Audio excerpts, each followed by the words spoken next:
ইতিহাস কেবল বইয়ের পাতায় বন্দি তারিখ আর নাম নয়, এটি আমাদের পরিচয়, শেকড় এবং ভবিষ্যতের আয়না। আজ আমরা সেই সময়ের দিকে ফিরে যাচ্ছি যেখানে বীরত্ব, বিশ্বাসঘাতকতা এবং বিস্ময় একসাথে মিশে আছে। আমি শরফুদ্দিন আপনার সাথে শেয়ার করব হারিয়ে যাওয়ার সময়ের গল্প, যেখান থেকেই লুকিয়ে আছে আজকের পৃথিবীর পথ চলা। তাহলে ইতিহাসের গভীরে ডুব দেই।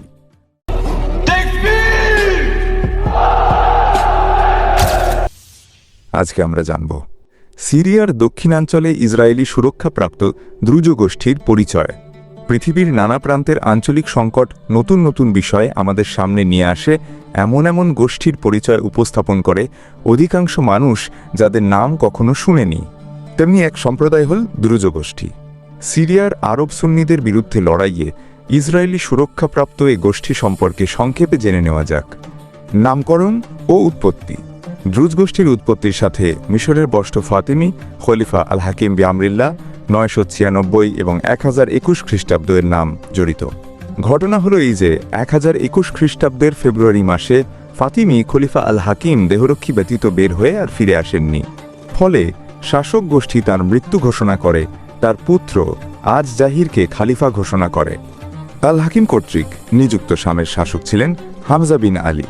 তিনি নতুন খালিফা আজ জাহিরের নিয়োগ অস্বীকার করেন। তাঁর দাবি, খালিফা আল হাকিম অন্তরাল গমন করেছেন, উপযুক্ত সময়ে তিনি ফিরে এসে পৃথিবীকে ইনসাফে ভরিয়ে দেবেন।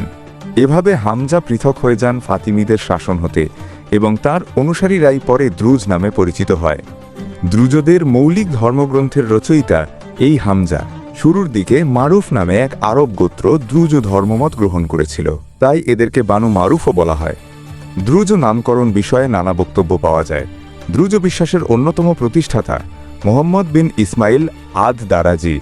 দারাজি মানে পোশাক বানানেওয়ালা দর্জি, এর নামানুসারে তারা পরিচিতি লাভ করে। আবার দ্রুজদের অনেকে দাবি করে তারা আকল এর সর্বোচ্চ ব্যবহার করে, তাই দারাজ আল দিমাগ হতে এসেছে এই নাম। দ্রুজ ধর্মবিশ্বাসের প্রচার। উৎপত্তির পর খুব অল্প সময় প্রচারিত হয়েছিল দ্রুজ ধর্মমত। 1021 খ্রিস্টাব্দে শুরু হয়ে 1043 পর্যন্ত অব্যাহত ছিল দ্রুজে দীক্ষিত হওয়ার ধারা। এরপর দ্রুজ ধর্মের প্রচার বন্ধ হয়ে যায়। ওই সময় পর্যন্ত যারা দ্রুজ ধর্ম গ্রহণ করেছিল তাদের উত্তরপুরুষরাই এখন দ্রুজ গোষ্ঠীর সদস্য। নতুন করে দ্রুজ ধর্মে দীক্ষিত হওয়া যায় না। অন্য জাতি হতে বিচ্ছিন্ন এই গোষ্ঠীর নিজেদের মাঝে সুদৃঢ় সামাজিক বন্ধন রয়েছে। এদের বিয়ে শাদী নিজেদের মধ্যে সীমাবদ্ধ। দ্রুজ গোষ্ঠীর সামাজিক বিন্যাস। দ্রুজরা প্রধানত দুই ভাগে বিভক্ত, ধার্মিক ও সাধারণ দ্রুজ। ধার্মিক গোষ্ঠী দুই ভাগে বিভক্ত। ক. ধর্মবেত্তাগণ। এরা ধর্মগ্রন্থ অধ্যয়ন ও সংরক্ষণ করে। এরা ব্যতীত অন্য কেউ ধর্মগ্রন্থ অধ্যয়ন করতে পারে না। এরা উক্কাল, আরবি হরফে আইন, মিম, কাফ, লাম নামে পরিচিত। এই গোষ্ঠীর প্রধানকে শায়ক আল উক্কাল, আরবি হরফে শিন, ইয়া, খা, আইন, কাফ, লাম বলা হয়। খ. আজাভিদ। এরা ধর্মগ্রন্থের পাঠ শুনতে পারে এবং ধর্ম পালন করে। এই দুই গ্রুপ আধ্যাত্মিক সত্তার অধিকারী।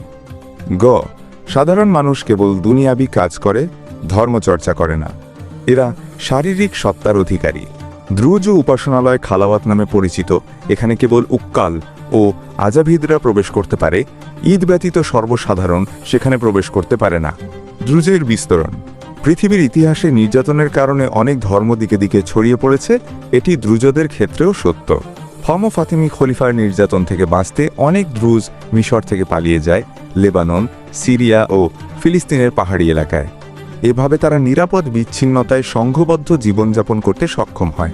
আঞ্চলিক রাজনীতিতে দ্রুজরা ভূমিকা রেখেছিল।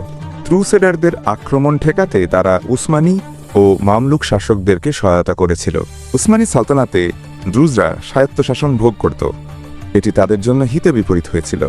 এই সুযোগে দ্রুজরা বড় বড় জমিদারি গড়ে তুলেছিল এবং 17 এবং 19 শতকে মারুনি খ্রিস্টানদের সাথে মৈত্রী গড়ে উসমানীয়দের প্রতিরোধ করেছিল। কিন্তু 19বিংশ শতকের মাঝামাঝিতে দ্রুজ ও মারুনি মৈত্রী ভেঙে যায়। দুই সম্প্রদায়ের যুদ্ধ ইউরোপীয়দেরকে ডেকে এনেছিল। প্রসিদ্ধ দ্রুজ ব্যক্তিত্ব। দ্রুজ গোষ্ঠীর ইতিহাসে কয়েকজন বড় ব্যক্তিত্বের আবির্ভাব ঘটেছে যারা ধর্মপ্রচার ও আঞ্চলিক ঘটনাবলিতে অবদান রেখেছেন।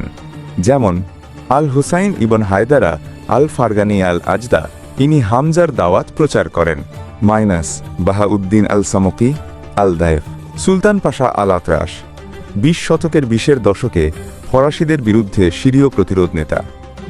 প্রখ্যাত আরব লেখক ও রাজনীতিবিদ সাকিব আরসালান, পরে সুন্নি ইসলামে দীক্ষিত।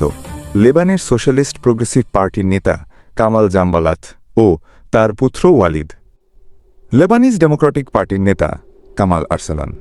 সাম্প্রতিক পরিস্থিতি, দ্রুজ গোষ্ঠী নিজেদের মুসলিম হিসেবে পরিচয় না দেওয়ায় ফিলিস্তিনের দ্রুজদেরকে ইসরায়েলের নাগরিকত্ব দেওয়া হয়। দ্রুজ গোষ্ঠীর আরবী উৎপত্তির কারণে ইসরায়েল এটিকে সেদেশের নৃতাত্ত্বিক বৈচিত্র্যের স্বার্থে ব্যবহার করে। ইসরায়েলি সেনাবাহিনীতে বহু দ্রুজ কাজ করে, এমনকি ইহুদিদের মাঝে দ্রুজরাই তুলনামূলকভাবে সেনাবাহিনীর উচ্চপদে আসীন হয়ে থাকে। গাজা যুদ্ধে বহু দ্রুজ অংশগ্রহণ করে। দক্ষিণ সিরিয়ার সুয়াইদা অঞ্চলে দ্রুজ নামক একটি জাতি বাস করে। কিছুদিন আগে তারা আরব সুন্নি বেদুইন গোত্রগুলোর ওপর হামলা করে, যার ফলে সিরিয়ার সেনাবাহিনীকে হস্তক্ষেপ করতে হয়। এই কারণে ইসরায়েল ক্ষুব্ধ হয় এবং দ্রুজদের রক্ষার জন্য দামেস্কের সেনা সদর ও প্রেসিডেন্ট প্রাসাদে হামলা করে। এরপর সিরীয় বাহিনী দ্রুজদের সাথে একটি চুক্তি করে সোয়াইদা ত্যাগ করে, কিন্তু সিরিয়ার বাহিনী এলাকা ছেড়ে যাওয়ার পরপরই দ্রুজরা আবার সুন্নি বেদুইনদের ওপর হামলা করে এবং শিশুদের গলা কেটে হত্যা করে। ইসরায়েলের সমর্থনপুষ্ট দ্রুজ সন্ত্রাসীরা সিরিয়ার জন্য একটি বিস্ফোরণ হয়ে থাকবে বলে মনে করা হচ্ছে।